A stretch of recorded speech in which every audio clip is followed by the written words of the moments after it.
Oke, bismillahirrahmanirrahim. Assalamualaikum warahmatullahi wabarakatuh. Waalaikumsalam warahmatullahi wabarakatuh. Bismillah, alhamdulillah, salatu wassalamu ala rasulillah ma'adu.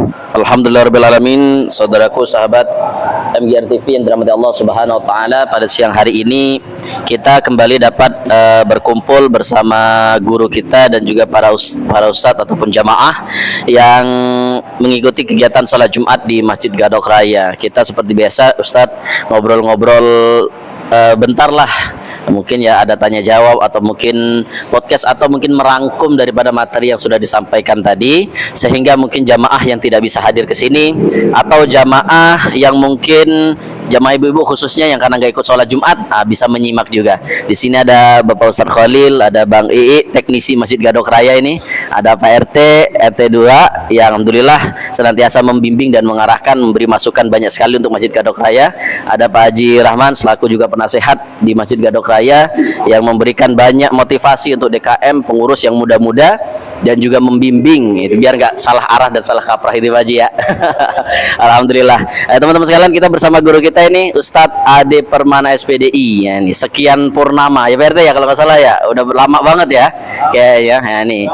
Dan ternyata minggu ini beliau bisa mengisi di sini. Sebenarnya jadwal imam ya, jadwal imam, tapi karena beliau ada waktu tuh untuk ngisi ke sini, karena alhamdulillah sekarang lagi banyak ngisi-ngisi di luar Ustaz ya.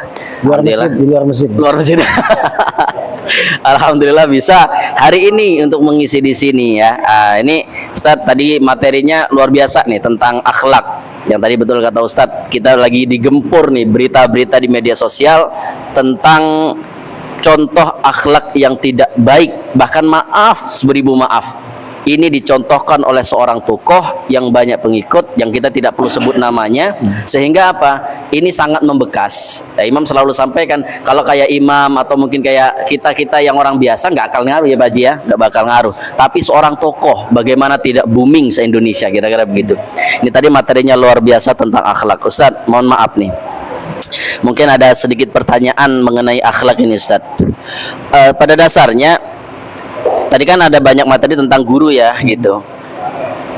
Yang biasanya ini akhlak itu biasa diutarakan yang muda yang muda ke yang tua gitu ya, murid kepada guru atau anak kepada orang tua gitu.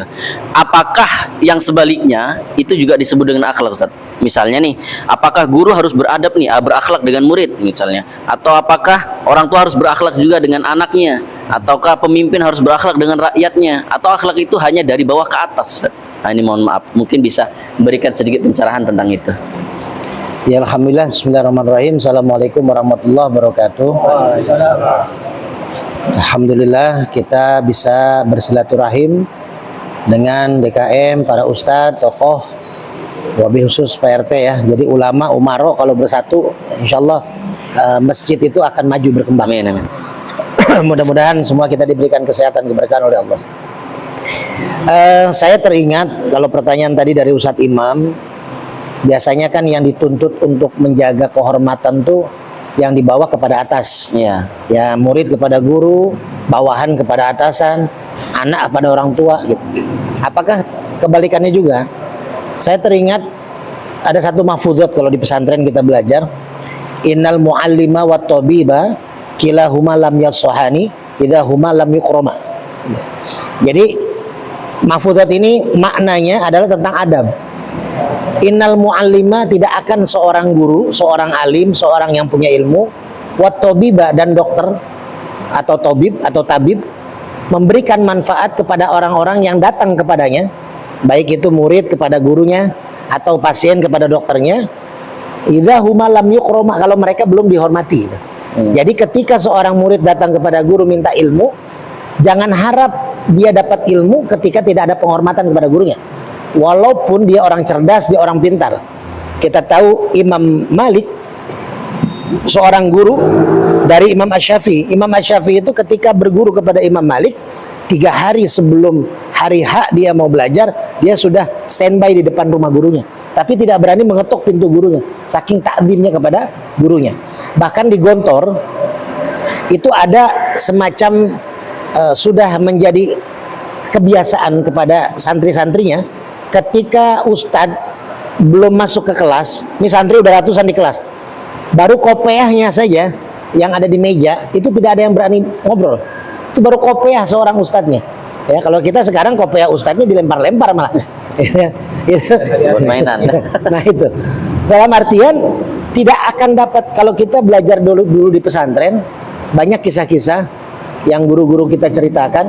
Ada orang yang pesantren bertahun-tahun, dia tidak belajar, dia cuman takzim kepada gurunya, takzim kepada kiainya, yaitu nimbain air buat mandi keluarga kiai. Ketika kiai sakit, pegel, dia urutin kiainya. Dan itu terjadi sama saya juga. Saya termasuk orang yang selalu dipanggil kiai ketika kiainya minta diurut. Jadi saya selalu ngurut kiai itu. Ini adalah bentuk penghormatan kita terhadap orang tua, terhadap guru kita. Nah, bagaimana kebalikannya? Ketika yang tadi saya sebutkan, innama bu'istu liutammima, Rasul diutus untuk menyempurnakan akhlak. Ketika Rasul ingin menyempurnakan akhlak, berarti orang melihat contoh yang dibawanya. Rasulullah ketika menyampaikan akhlak, Rasulullah sudah berakhlak.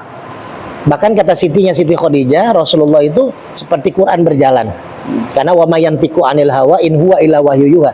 Yang disampaikan, yang dilakukan oleh Rasul adalah Quran, wahyu dari Allah. Maka ketika seorang guru dia mengajarkan akhlak kepada muridnya, menunjukkan akhlak kepada muridnya, bukan hanya mengajarkan, tapi mendidik itu dalam artian memberikan ilmu dan memberikan pemahaman kepada muridnya bahwasanya dia sudah melakukan. Jangan sampai sekarang kan banyak, mohon maaf ya, kalau di kampus-kampus sekarang atau di sekolah-sekolah sekarang, guru cuma ngasih tugas, setelah itu guru kongko-kongko di luar tuh, di kantor segala macam gitu, murid aja suruh ngelakuin tugas kan. Ya kan, atau orang tuanya disuruh. SD itu banyak kan yang sekolah orang tuanya, termasuk saya korban nih, istri saya kan ya, Ustaz Imam tahu, dari pagi sampai sore di sekolah ngurusin kerjaan tugas sekolah anak gitu. Nah, gimana guru mau digugu dan ditiru ketika dia tidak menunjukkan marwahnya terhadap muridnya? Nah, bagaimana muridnya mau menghormati guru ketika dia dilihat guru ini cuma ngomong doang, nggak ada kelakuannya gitu. Makanya bagaimana hukumnya? Ya kalau gurunya sudah baik, insya Allah muridnya akan baik. Tapi kalau muridnya tidak menghormati guru, berarti ada masalah apa? Ada hal apa yang kurang dari gurunya? Ketika seorang anak tidak menghormati orang tua, ini ada apa nih? Ada hal apa gitu terhadap didikan orang tua kepada anaknya? Ya kita banyak lihat, nggak usah contohnya ustadz atau kiai, kita contoh nabi. Banyak nabi yang sudah mendidik keluarganya, tapi anaknya, istrinya durhaka kepada nabinya, kepada suaminya, kepada ayahnya. Nah makanya ini pesan seorang ustadz, seorang kiai, seorang ulama yang tadi Ustadz Imam bilang adalah sebagai role model, sebagai contoh. Maka kita ketika diberikan amanah, ketika sudah dipanggil ustadz, berarti kita di situ ada tanggung jawab. Makanya saya diajarkan. Berarti tidak sembarangan ya tadi ya. Tidak sembarangan. Panggilan ustadz, panggilan kiai itu bukan sekedar maaf nih ya. Mungkin pernah kita alami di kampung kita. Ya jadi kadang orang yang ya pokoknya banyak sekali lah alasan untuk dipanggil ustadz. Jadi kayaknya panggilan ustadz, panggilan kiai itu atau panggilan ulama bukan lagi untuk orang khusus. Ya. Tinggal misalnya nih maaf, imam pengen panggil Pak RT, Pak Ustadz RT misalnya gitu. Kayaknya itu udah jadi hal yang biasa ya, gitu. Dan itu mengikuti yang lain akhirnya gitu. Oh, gitu. Jadi maksudnya tadi tanggung jawab itu gimana, Ustaz? Panggilan Ustaz ada tanggung jawab tuh? Iya. Panggilan itu adalah sebagai barometer kita untuk mengukur omongan orang, doa orang, panggilan orang.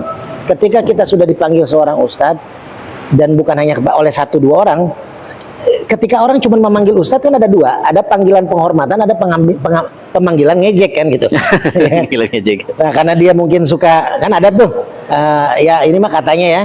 Jadi dia dipanggil Ustadz Berkat karena setiap tahlilan paling duluan. Tapi kalau nggak ada tahlilan dia nggak datang ke pengajian. Ada istilah kayak gitu.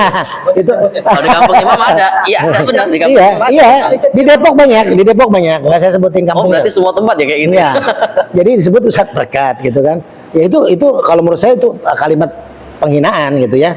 Nah, tapi ada juga kalimat penghormatan. Memang dia seorang dipanggil Ustadz karena memang orang-orang itu melihat ada hal ilmu yang manfaat, karena ustadz itu kan guru sebenarnya kan, ada manfaat yang diberikan. Nah tinggal sekarang ketika dia dapat pemanggilan penghormatan, dia menjagalah marwahnya tadi. Marwahnya tadi dia jaga, tanggung jawabnya itu kepada Allah. Karena panggilan itu ketika dia sudah dipanggil ustadz, dia membuat statement, diikuti, maka dia akan dapat tanggung jawabnya. Kalau orang itu menjadi baik karena omongan dia, dia dapat pahalanya. Tapi ketika dia jadi buruk, dosanya dapat. Karena Jadi ada pahala jariah, ada dosa jariah. Ya. Nah itu yang kita khawatirkan. Makanya mohon maaf, ini adalah beban seorang panggilan itu, beban ustadz, kiai. Kalau kita kan dulu kan namanya ngajar ustadz. Kalau udah punya pesantren kiai. Kiai, ya. Sekarang pesantren nggak punya, ya kan, ngajak murid nggak ada, dipanggilnya ustadz kiai itu. Jadi ya ini panggilan yang tadi ustadz bilang udah mudah, udah murah dipanggil. Selanjutnya nih, ada mungkin pertanyaan dari bapak-bapak. Kalau enggak imam lagi nih nih. Ayo, yang lain. Ada? Boleh pakai biar kedengaran. Assalamualaikum warahmatullahi wabarakatuh. Waalaikumsalam. Kesibukan boleh duluan enggak apa-apa ya. Mohon Jangan izin, bareng lah. Pak Ustadz. Sekarang kan kita udah istilahnya apa ya? Ada pergeseran nilai gitu loh. Waktu saya zaman dulu, waktu saya masih kecil lah, bukan dulu banget. Masih muda. Ya, kan pergeseran di apa nilai-nilai itu adab gitu ya di perkotaan. Kayaknya kita udah nyaris nggak ngelihat gitu ya. Apa ya anak-anak yang ya anak-anak baru gede lah gitu ya kan. Kalau di kampung itu Ustadz, di perkampungan ya, bukan kampung juga di dalam kampung itu hormat banget gitu Ustadz. Sama orang tua tuh, jangankan sama orang tua, yang lebih tua sedikit aja ya kan. Itu sampai punten istilahnya gitu. Kalau di sini Pak Ustadz, saya terus terang aja, saya kalau nongkrong aja gitu ya kan, orang lewat aja gitu. Padahal kan umurnya itu maaf ya, ya baru masih ABG lah gitu Ustadz ya kan.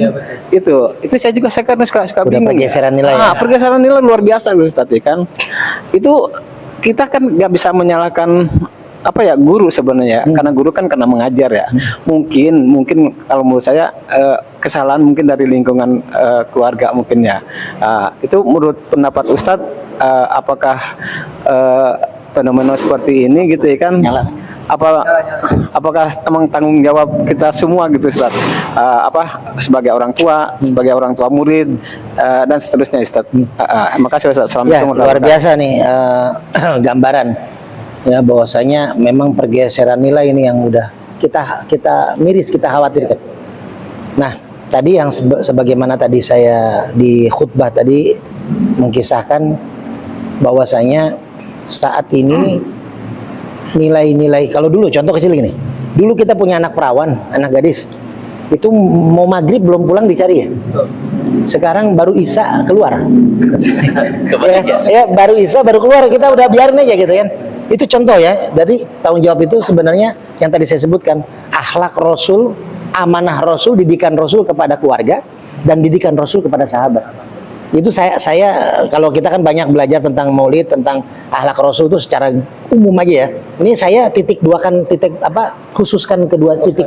Kenapa? Karena yang tadi Pak DKM bilang, ini pergeseran nilai sudah jauh ketika bisa jadi dari keluarga sudah dididik, tapi lingkungan kan gitu. Jadi keluarga dan lingkungan. Keluarga itu yang Rasulullah pesan kepada Ali dan Fatimah, lingkungan itu kepada sahabat. Dalam artian Rasul sudah mencontohkan ini gitu. Bahwasanya ketika cobalah kita tengok, kalau kita saya pulang ceramah nih jam 1 jam 2 malam. Itu yang nongkrong di pinggir jalan itu anak-anak SMP, anak SMA.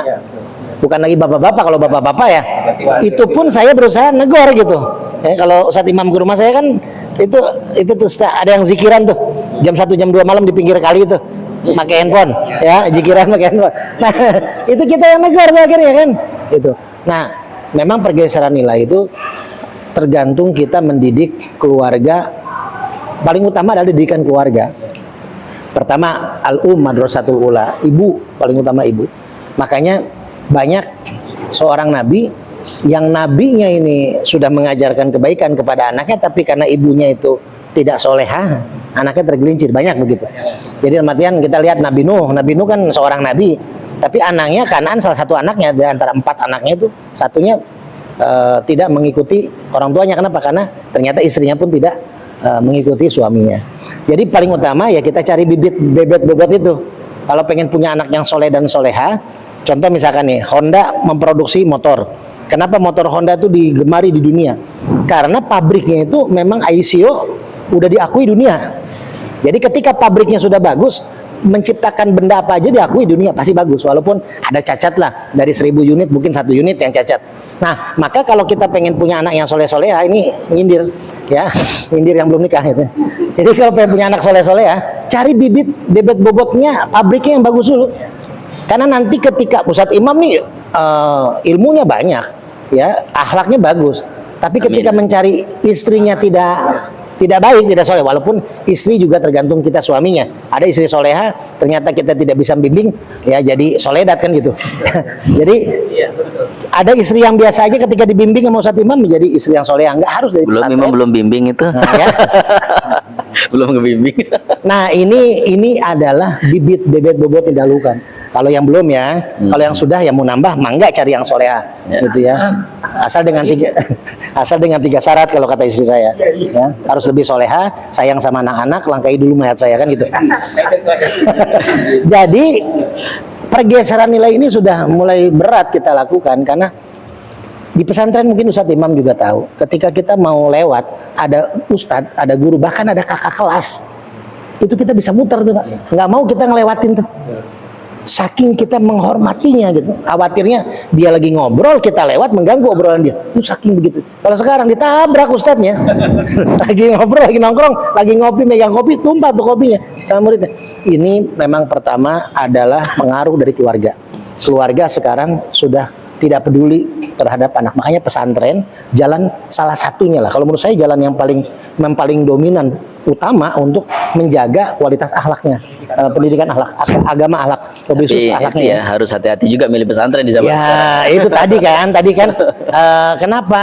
Karena ya faktor seorang guru sekarang udah masuk kemana aja tuh, guru yang benar atau nggak benar kan, saya bilang gitu. Jelas juga ya Ustaznya berarti ya. Iya, mungkin Lihat guru juga ya. guru berkat masuk ke pesantren ya kan. Jadi Tanda dia kutip, mohon maaf ini tanda kutip tadi, yang dia munculnya pas gitu doang gitu. Iya. Kalau Pak ya tiap hari ada itu malah bukan. itu guru benar, itu ustadz benar. Gitu ya. Datang ketika makan-makan doang. Makanya saya diundang Ustadz Imam makan-makan, saya nggak mau. Takut Tapi begitu. setelah itu saya WA, jangan lupa bawa gitu kan. Tipis-tipis lah. Jadi Oke. tipis-tipis. Nah, kalau itu kan transaksional kan. Oh, transaksi ya. Nah, yang kedua, pergeseran nilai itu memang karena kitanya sudah bukan tidak peduli ya, kitanya sudah tidak ada waktu untuk mengawasi anak kita, atau kitanya masih ada waktu tapi kebiasaan sosialnya yang tidak bisa, kayak HP ini kan tiap saat nih ditonton gitu. Nah, makanya saya menganjurkan ke teman-teman mau ke DKM atau masjid atau ustadz, ayolah buat YouTube, ayolah buat syiar dakwah, karena anak sekarang dakwahnya nggak ngelihat di mimbar, nggak lihat di sekolah, tapi ngelihatnya media sosial. Ketika kita punya media sosial, ada TikTok, ada YouTube, anak itu scroll, ternyata ada dakwah kita. Siapa tahu itu mengurangi intensitas orang-orang itu melihat, menonton hal-hal yang tidak baik. Jadi semakin caranya bagaimana untuk menghilangkan media sosial yang tidak baik, banyakin media sosial yang baik. Maka dengan itu, karena memang zaman berubah, fikih itu kan kontemporer, berubah-berubah ya, tergantung keadaan zaman. Maka mendidik anak pun itu tadi ada perubahan, karena tadi pergeseran nilai. Yang penting kita tetap ini pergeseran, tapi kita rambu-rambunya kita harus ikutin arahnya. Kalau zaman dulu nggak bisa kita jangankan dipukul, jadi bentak aja dipelotot, ini kita takut. Nah, sekarang dipukul dia balas mukul. Bahkan kemarin terakhir kan anak membunuh bapaknya, membunuh neneknya gara-gara dipaksakan untuk belajar. Gitu kan. Nah ini makanya ini hati-hati nanti ketika acara lomba maulid, nanti anak-anak yang peserta jangan dipaksa, jangan dibentak, takutnya dibunuh nanti yang bimbingnya gitu ya. Jadi ini harus hati-hati karena sekarang rawan, riskan. Ya, jadi itu mungkin Pak. Itu ya. Ya. Saya kebetulan ada. Oh, boleh. Siapa ya, Teh? Ini juga kita udah selesai. Kita lanjut lagi ya. Ini buru-buru nggak nih yang lain nih? Ya, yang lain. Enggak juga. Mungkin satu pertanyaan lagi nih ya, satu pertanyaan lagi. Saya yang buru-buru. Oh gitu. Ya nanti jawabnya agak cepat aja berarti. Maksudnya Agak singkat. Ya, Ya, berarti makasih Pak ya udah nemenin. Kenapa buru-buru? Karena nggak ada asbak. Kalau ngobrol di luar jam 2 nggak apa-apa. Oke, ini terakhir Ustadz Mugun San. Jadi maaf, ini kita lihat di media sosial juga ini. Menormalisasi sesuatu dengan dalih bercanda. Nah, mungkin begitu ya Bang ya. Menormali sesuatu yang salah, sesuatu yang buruk dengan tanda kutip bercanda gitu. Padahal kalimat ini tidak berlaku untuk pihak lain. Betul. Misalnya, pihak dia, oh ini bercanda aja kok. Tapi untuk pihak lain, itu ngomongnya kok kasar, itu ngomongnya kok jelek, ini begini begitu dan segala macam. Mohon maaf Ustadz. Ini bagaimana Ustadz menanggapi peristiwa yang seperti ini? Apakah kalau bercanda itu udah akhlak ditinggalin aja dulu, namanya juga bercanda, nempeleng orang tua juga nggak apa-apa kalau bercanda. Apakah begitu sampai segitunya? Kenapa lagi bercanda kok, bercanda doang, nempelengnya tadi nggak beneran misalnya gitu. Mohon maaf Ustadz, mungkin bisa dijelaskan atau ditanggapi bagaimana bahasanya judul ini menormalisasi sesuatu yang salah dengan kalimat bercanda itu Ustadz. Ya, sebenarnya Rasul sudah mencontohkan ya. Lengkap lah, Rasulullah tuh contoh yang lengkap. Rasul pernah satu saat ketemu nenek-nenek kan, kita udah masuk lah ceritanya. Nenek mohon maaf, nenek nggak bakal ada di surga. Nangislah tuh nenek kan. Nah ketika nangis Rasul tersenyum, langsung bilang, Nek, maksud saya nenek nanti masuk surga tapi muda lagi. Itu kan candaan. Iya. Nangis, nenek nangis. Iya. Ya kan, sampai nangis neneknya gitu, candaan Rasulullah. Tapi Rasulullah tuh ada pesan, ketika bercanda itu ada pesan. Ketika kita mempercandakan sesuatu atau seseorang, tapi lalu orang itu akhirnya menjadi jatuh marwahnya di orang lain, menjadi terhina gitu, ya, menjadi terhina. Bukan hanya orang lain, contoh saya bilang tadi, ada kita menghina seorang wanita di depan banyak orang, kan ada negara itu caranya hal yang baik, tapi dengan cara yang baik gitu ya. Ud'u ila sabili rabbik, ajaklah orang untuk ke jalan Tuhanmu. Berarti hal yang baik kan? Kita ngajak orang kepada Allah, ngajak sholat, ngajak ibadah, ngajak puasa. Tapi dengan apa? Dengan cara yang baik. Bil hikmah wal mau'izah. Beli hikmah dengan cara yang baik, dengan cara bijaksana, wal mau'izah, dan jadi pelajaran buat manfaat buat orang. Kalau kita misalkan ada sholat, orang yang jamaah Masjid Gadok, habis asar sholat ba'diyah misalkan. Terus langsung Ustadz Imam ngambil mic. Pulan, antum tuh nggak ada sholat ba'diyah setelah asar, masih banyak orang. Nah itu contoh dia menyeru kepada kebaikan, tapi dengan tidak bil hikmah wal mau'izah. Caranya tidak salah. dengan cara yang salah, tidak dengan cara yang benar. Nah, ketika kita lihat baru-baru kemarin ya mungkin videonya udah lama gitu ya. Ketika ada seorang wanita bertanya kepada seorang ustadz, lalu dilecehkan, dilecehkan itu memang niatnya bercanda. Ya, ingat bercanda itu di mana tidak ada orang yang jatuh karena candaannya, jatuh marwahnya, jatuh wibawanya, maka lagi-lagi candaan itu masih bisa ditolerir. Ya, walaupun makanya Rasulullah kan mengingatkan kita jangan terlalu sering bercanda karena dikhawatirkan dalam candaan kita itu pasti ada yang tersakiti. Tapi kalau kita sebagai sahabat, teman kayak begini, kita bercanda tidak ada yang dijatuhkan sama kita niatnya, tapi niatnya untuk menyindir tapi untuk menaikkan. Saya sering dijadikan contoh oleh ustadz-ustadz saya, guru-guru saya ketika pesantren. Karena guru saya bilang di pesantren, orang yang biasanya dia akan contoh, jadikan contoh itu ya kayak tadi lah Ustadz Imam saya sindir, ini yang belum nikah gitu ya.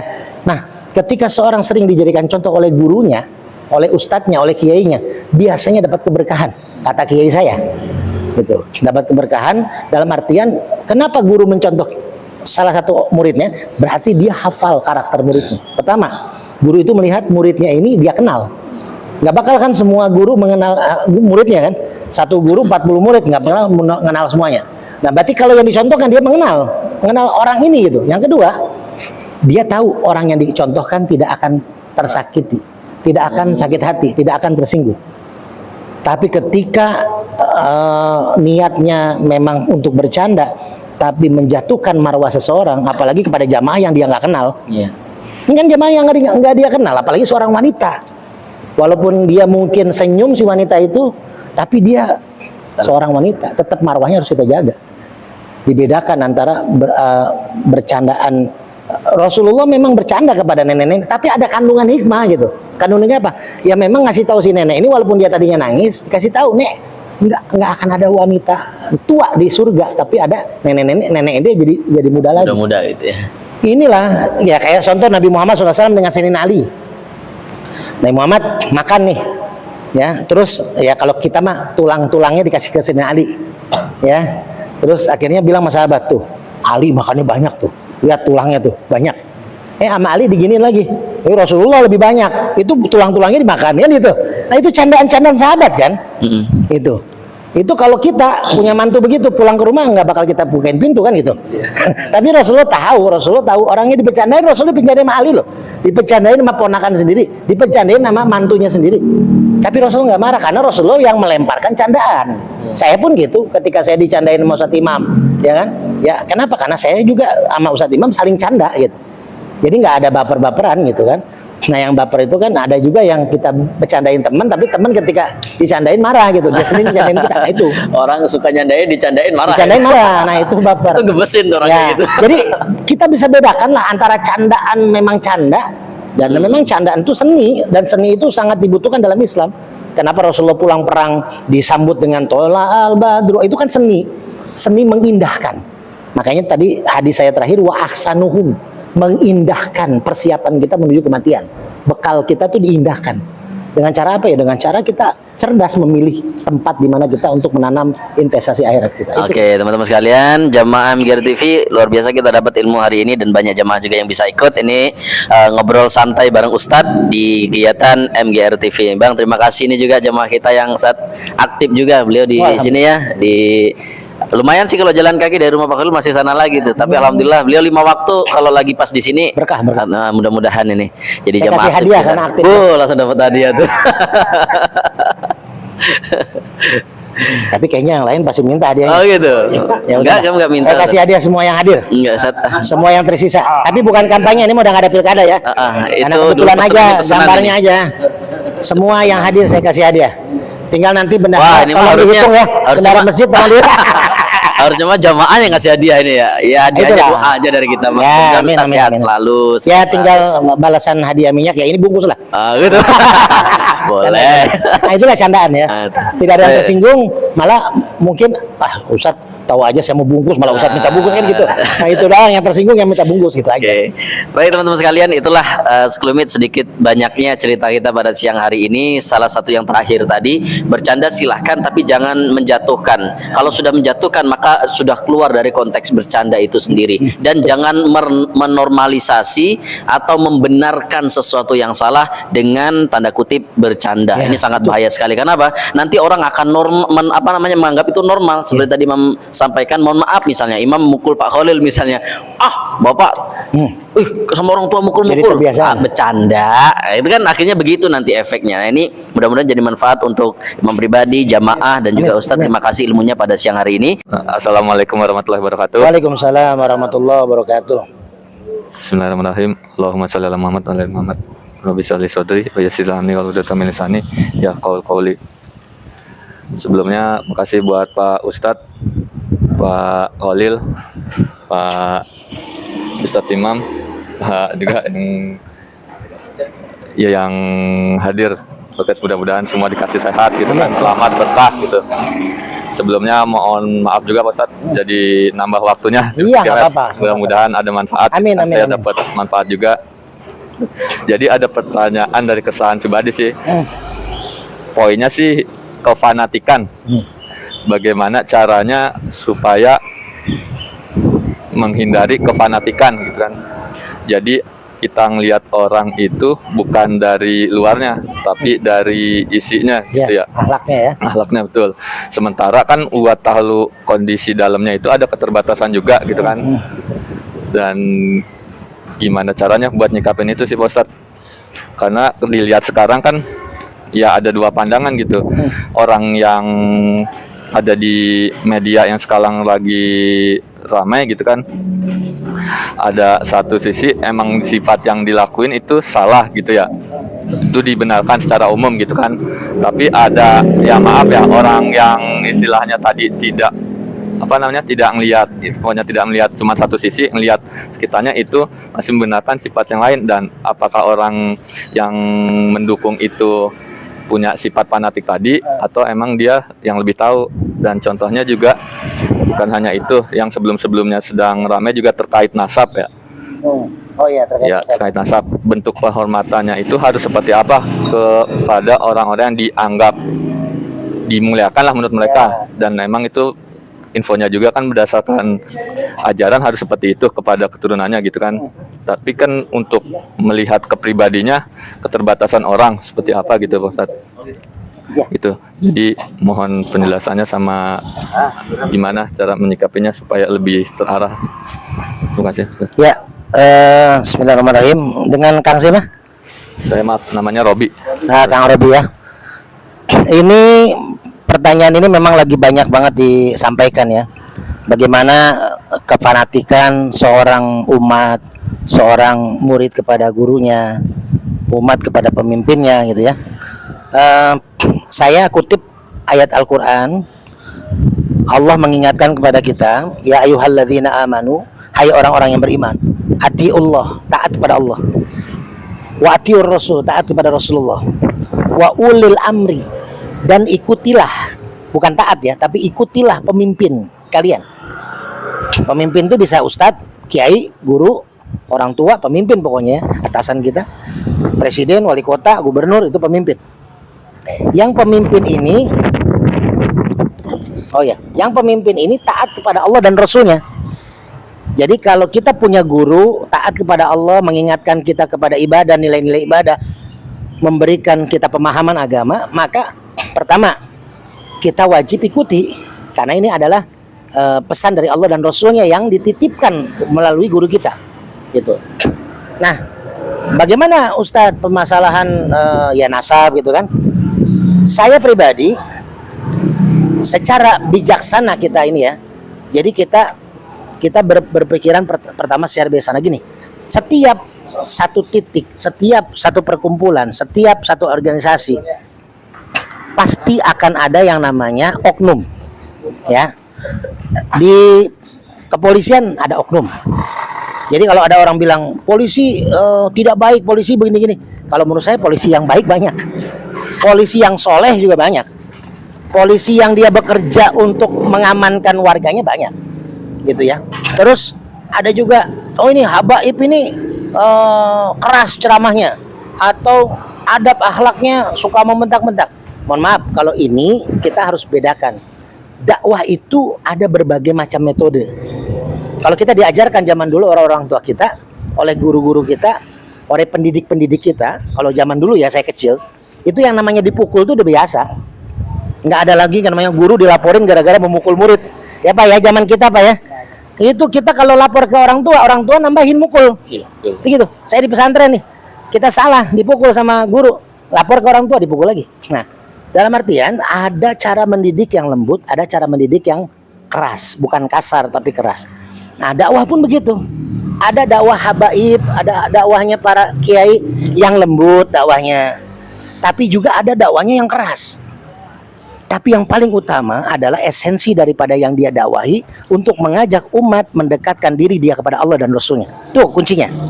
Kalau ada sifat-sifatnya seorang kiai, seorang ustadz, seorang habaib yang di luar daripada ajaran Allah dan Rasulnya, yang nggak perlu kita ikutin.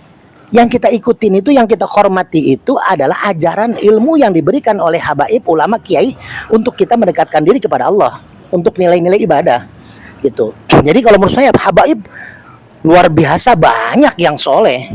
Habib Rizik contohnya, keras beliau dakwahnya, tapi beliau lembut hatinya terhadap keluarga, terhadap sahabat jamaah. Beliau keras mengkritik, tapi juga beliau lembut di hati. Kalau menurut saya, ya. Tapi mungkin ada habib yang oknum yang tidak sesuai dengan apa yang itu kan oknum. Oknum di mana aja ada, bisa ada. Ya pesantren kita lihat kan ada kiai yang oknum. Dia malah merusak santriwatinya kan gitu. Itu oknum. Jadi jangan menyalah. Jadi ada istilah gini. Ada hadisnya gini. Ketika seorang muslim, orang Islam berbuat kemaksiatan, maka ketika dia sedang melakukan kemaksiatan, copot keislamannya, itu ada hadisnya, boleh dicari. Ya, maknanya begitulah. Jadi ketika ada seorang muslim, ya kiai, ustadz, habaib, dia melakukan kemaksiatan, ketika itu juga kehabibannya, keustatannya, kekiaiannya, keislamannya copot dalam diri dia. Misalkan ada seorang kiai, tiba-tiba dia maling. Ya, ketika dia lagi maling, itu udah copot tuh kiainya, Islamnya dicopot. Tapi ketika dia bertobat, balik lagi tuh Islamnya gitu. Jadi makanya fanatik ini dibutuhkan, ya memang. Karena kalau orang tidak fanatik, fanatik itu apa sih? Fanatik itu artinya kita respect. Kita belajar agama tidak fanatik, maka kita nggak akan respect. Fanatik itu apa? Kita yakin. Misalkan nih, kita berobat ke dokter. Kita nggak yakin sama dokter, ya yakin kepada Allah yang menyembuhkan ya. Kan wasilahnya respect lah. Respect itu namanya ada orang yang datang ke dokter, belum dikasih obat apa-apa Pak Holil, belum dikasih suntikan, belum dikasih, baru ketemu dokternya udah sembuh. Ada kan begitu kan? Kenapa? Karena kita udah respect sama dokternya gitu. Nah, ada juga umat yang ketika ketemu ustadznya, kiainya, habaibnya, belum dikasih amalan, belum dikasih ilmu, dia udah bahagia. Lagi ada masalah bisa hilang gitu. Contoh misalkan Akang ke masjid, lagi banyak masalah di kantor nih, belum dikasih masukan sama ustadz imam, tapi karena udah respect sama ustadz imam, kayaknya masalah tuh udah mulai berkurang gitu. Nah itu respect perlu. Yang namanya fanatik perlu, tapi fanatiknya yang fanatik bukan fanatik mati, bukan fanatik total. Dalam artian kalau ustadznya salah pun, iya tetap aja dia ustadz saya dia. Nah jangan gitu. Jadi ketika ustadz itu taat kepada Allah dan Rasulnya, maka kita ikuti. Ketika tidak, maka kita jangan ikut. Itu aja. Ya, paham ya? Jadi kita fanatiknya diperlukan untuk respect gitu. Tapi bukan berarti, dan kita jangan, makanya saya selalu bilang, udahlah jangan dibikin ruwet, dibikin ribut gitu kan. Banyak habaib yang soleh, banyak ustadz kiai yang soleh, ikutin aja. Ya, banyak polisi yang soleh. Walaupun banyak orang mencerca polisi begini-gini ya, kasihan kameramen. Ini berkah ya, ini berkah nih Ustadz Imam nih, ya. Ya karena kita kan podcast selama ini dalam doang, sekali-kali di luar. Kita lihat perjuangan Rasulullah panas-panasan kan, berjihad di luar gitu Ustadz Imam. Ya, gitu ya. Satu lagi pertanyaan Ustadz Holil ketemu nih. Mangga. Ya. Bismillahirrahmanirrahim. Assalamualaikum warahmatullahi wabarakatuh. Pak Ustadz, singkat aja dari saya, tolong bagaimana untuk amaliyah seorang muslim untuk mengikuti akhlakul karimah Gusti Rasulullah Shallallahu Alaihi Wasallam yang tertera di kitab Ad-Daibai atau berjanji ya, kalau nggak salah. Di situ kan kalimahnya wa kana sallallahu alaihi wasallam syadidal haya'i wat tawadhu. Nah, tolong diperjelas untuk amaliyah sebagai orang muslim atau muslimah. Sekian, terima kasih. Assalamualaikum warahmatullahi wabarakatuh. Assalamualaikum warahmatullahi wabarakatuh. Wah luar biasa kalau ustadz yang nanya gitu, pakai kitab, pakai dalil ya. Untungnya saya pernah belajar dikit lah ya tentang al-barjanji. Ya kan, wakana Rasulullah sayyidul haya wat tawadu ya. Sesungguhnya Rasulullah itu mempunyai sifat malu dan tawadu, rendah diri. Nah ini adalah satu pesan. Rasulullah itu punya rasa malu pertama malu atas aurat yang ada pada dirinya. Rasulullah itu kalau pernah waktu itu mau membetulkan ini apa, batu Hajar Aswad itu tersingkap tuh kainnya beliau, betisnya kelihatan. Beliau buru-buru tutupi karena apa? Beliau aurat malu gitu. Kalau kita kan enggak, malah yang udah ditutup dibuka-buka di medsos kan gitu ya. Jadi udah nggak ada punya rasa malu tuh, akhlak tuh hati-hati tuh. Kalau orang sudah kehilangan rasa malu, sekarang banyak, coba lihat scroll TikTok dah, ya kan? Apa tuh kan gitu ya Ustadz Imam ya. Nah itu kan udah ya anak saya juga suka sih lagunya gitu kan. Tapi kelihatan tontonannya kan semua dibuka-buka.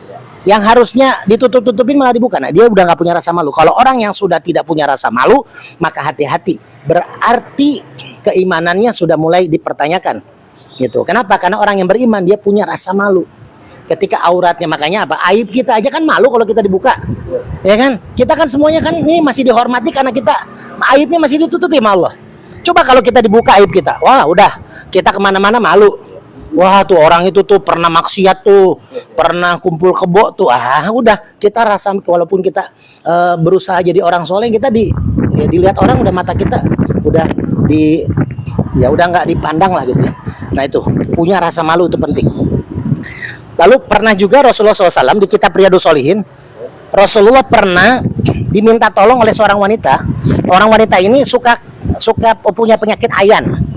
Nah kalau penyakit ayan kambuh, dia kan nggak sadar ya, kayak nggak sadar itu. Jadi ketika itu Rasulullah diminta tolong, ya Rasul doakan saya biar penyakit ayan saya sembuh. Memang kenapa kamu minta doa sembuh? Karena saya kalau lagi kambuh ayan saya nggak sadar itu aurat saya kemana-mana. Si perempuan itu bilang kan, yang namanya saya pernah ngobatin yang kesurupan juga itu tuh. Perempuan itu ya udah bajunya dilepas-lepas, diangkat-angkat, kan saya jadi nggak enak kalau mau ngelihat, takut dosa, nggak dilihat mubazir kan gitu Pak Olel ya. Gitu. Akhirnya apa? Itu jadi dia merasa malu dia. Kata Rasulullah, ketika Allah memberikan ujian sakit ayan, itu Allah berikan kebaikan kepada kamu. Oh begitu ya Rasul, berarti kalau gitu ya Rasul, doakan saya agar penyakit ayan saya nggak usah disembuhkan. Tapi tolong doakan saya kepada Allah agar ketika ayan saya datang, penyakit saya datang, aurat saya tetap terjaga. Coba, itu doa seorang wanita, dia penyakitnya biarin nggak usah disembuhin karena jadi pelajaran hikmah kebaikan dari Allah buat dia, tapi dia tidak mau terbuka auratnya saking menjaga rasa malu. Tuh dalam Al-Bar janji itu pertama. Yang kedua tawadu. Nggak usah ditanya lagi, Rasulullah itu orang yang tawadu. Rasulullah itu berapa kali ditawarkan malaikat Jibril ketika ada yang menghina, ketika ada yang melempari kotoran pada Rasulullah, wahai Muhammad, apakah perlu nih Jabal Uhud ya kan aku angkat tibanin kepada orang-orang yang menghinamu. Tapi Rasulullah tawadu, jangan Jibril, mereka tuh nggak tahu, mereka belum dikasih hidayah, tapi mereka bakal seperti itu terus. Ya udah, nanti kan mereka punya anak, siapa tahu anak mereka diberikan hidayah. Anaknya sama kayak bapaknya, yang namanya pohon nggak jauh dari buah, nggak jauh dari pohonnya kan itu. Ya kalau anaknya masih begitu kan cucunya siapa tahu kan gitu. Rasulullah tuh tawadu. Rasulullah itu merendahkan dirinya. Ketika Rasulullah itu kumpul dengan sahabat Sadolil, itu ada seorang non muslim, pendeta loh, masuk ke kumpulan Rasulullah, lalu ngambil sorban Rasulullah, dilempar ke muka Rasul. Bayangin coba seorang pemimpin. Coba kalau kita lihat RT lah, nggak usah lurah, nggak usah wali kota, RT lagi ngumpul, diambil kopiahnya dilempar ke muka. Udah ngamuk tuh RT sama anak buahnya. Apa yang dibilang pendeta? Muhammad, kamu sudah telat membayar utang kepada saya. Tuh, itu pertama Rasulullah memang mengajarkan namanya usaha bisnis kita boleh dengan non muslim, ya. Si pendeta ini sebenarnya menegur Rasulullah itu ingin mengetes kesabaran Rasul, ketawaduan Rasulullah. Rasul tuh sahabatnya banyak. Umar bin Khattab tuh udah nyabut pedang. Ya Rasul, izinkan aku memenggal pendeta itu. Karena udah nggak sopan sama Rasulullah kan, walaupun dia nagih utang punya dia. Sebenarnya pendeta itu tahu Rasulullah belum jatuh tempo utangnya. Tapi pendeta itu pengen mengetes ketawaduan Rasul, kesabaran Rasulullah. Apa Rasul bilang? Umar, jangan emosi. Saya memang punya utang pendeta ini Umar. Tapi kamu tolong nasihati saya agar saya tidak lupa dengan tanggung jawab saya sebagai penghutang. Tapi juga ingatkan kepada si pendeta ini untuk santun menagih hutang. Jadi Rasulullah nggak marah. Akhirnya pendeta ini sujud duduk kepada Rasulullah dan mengucapkan syahadatnya, dia masuk Islam karena ketawaduan dan sifatnya Rasulullah SAW. Jadi itulah sifat tawadu disertai dengan sifat rasa malu, maka akan menumbuhkan keimanan kita kepada Allah Subhanahu Wa Taala, dan itu yang diajarkan Rasulullah. Maka kalau umatnya kita nggak punya rasa malu, lalu nggak punya sifat tawadu, sombong, kita punya harta, sombong punya ilmu, sombong punya jabatan, itu bukan umat Rasulullah SAW. Itu Satalil mungkin kurang lebihnya. Atas penjelasannya. Oke, terima kasih ya. Kita sudah mau asar 2 jam lagi. Jadi terima kasih Ustadz Imam dan Ustadz Alil dan yang lain. Mudah-mudahan kita dapat keberkahan Allah SWT. Assalamualaikum warahmatullahi wabarakatuh.